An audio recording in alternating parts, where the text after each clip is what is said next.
Well, this will be fun because the notes aren't there. Andrew, have we got the slides, though? There we go. Wonderful. That will be interesting to see how much I remember of my own sermon.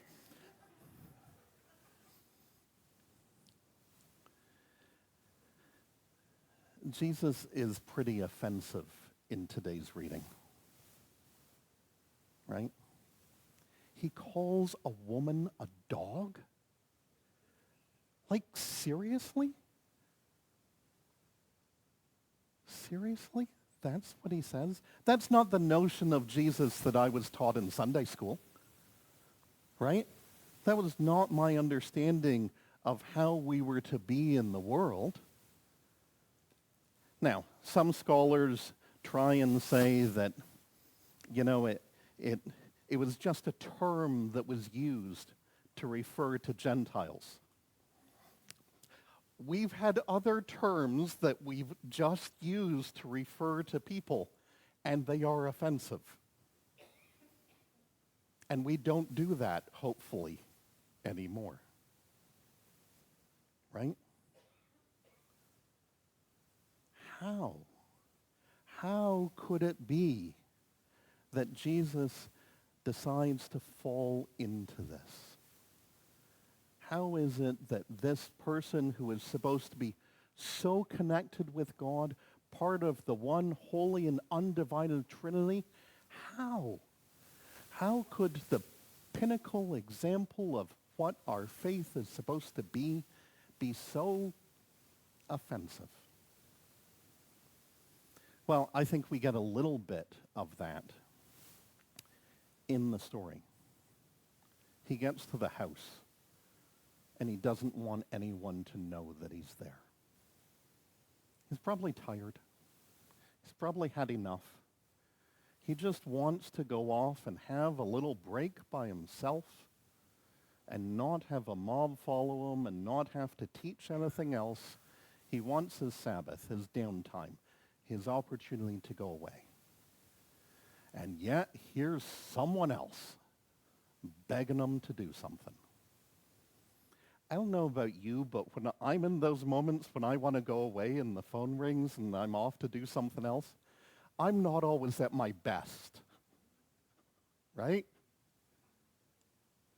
And I think in this bit of the story, we get to see part of the fully human part of Jesus. Because sometimes we say things that on retrospection aren't quite true to our core. I think there are times that we get tired, like I imagine Jesus is, where things come out of our mouths before we begin to even think of what we're saying. Andrew, if I can get the next one. But in this story, Jesus learns to respond differently. Now, if we believe again that Jesus is part of the Trinity, part of God from the beginning of creation through all of the stories, then what does it mean for Jesus to learn? Well, I think it means the same thing as it means for us to learn. Because sometimes we have learned certain things, and then we fall away from them, and then we're called back. But even the story of our God is one where God adapts over time, right? God created the heavens and the earth and Adam and Eve, and everything was good. Then God kicked them out of the garden when things weren't good. Then at some point, God decided that God was going to send the flood and wipe everyone out but one family. And then God decided to destroy maybe a city or two. And then God decided to send God's Son. God learns and adapts. tries to find new ways to engage with us as we try and find new ways to engage with God. So the question is, can we learn to respond differently? Well, see, that's where the second miracle in this reading today becomes important.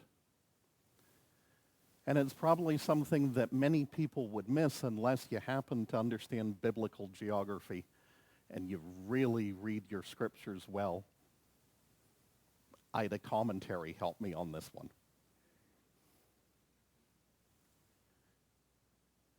Jesus, when he encounters the deaf man with the speech impediment, is in the Decapolis. He's been there once before. He was there when he encountered the man sometimes referred to as Legion, right? The man with so many demons that Jesus ordered the demons out of the man. They ran into the swine ran into the water. And how did the people respond? Jesus, please get as far away from us as possible. Don't ever come back here.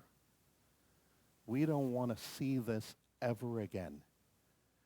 Even though Jesus was able to heal the man with many demons. They said, go away. That's it. We're done with you. And just a few chapters later,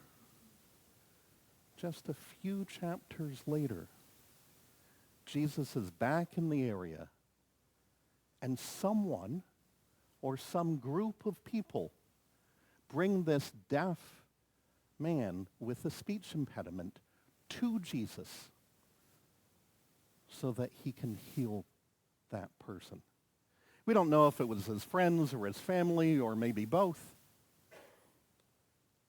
but it's clearly more than one person who comes for that healing. Maybe by Jesus showing that he could model learning and changing in his response to the Syrophoenician woman about her daughter. Maybe in the modeling of the people in the Decapolis that they could change. Maybe there is something for us to learn. Maybe there is something for us to see in the need for change. Change isn't easy. Change, particularly when we feel that we've been changed. Not change that we pick for ourselves, but change that somehow comes upon us. That change is sometimes difficult. But isn't that why we're here? Don't you come to church? Don't you read the scriptures? Don't you participate in communion to be changed? So that you don't respond in the offensive ways that sometimes we do as humans? But that you respond with the love of God. That you respond knowing that there are no barriers to God's love. That you respond knowing that it is possible for God to love everyone. May our hearts always be changed by the scriptures. May our hearts always be changed by our gathering here.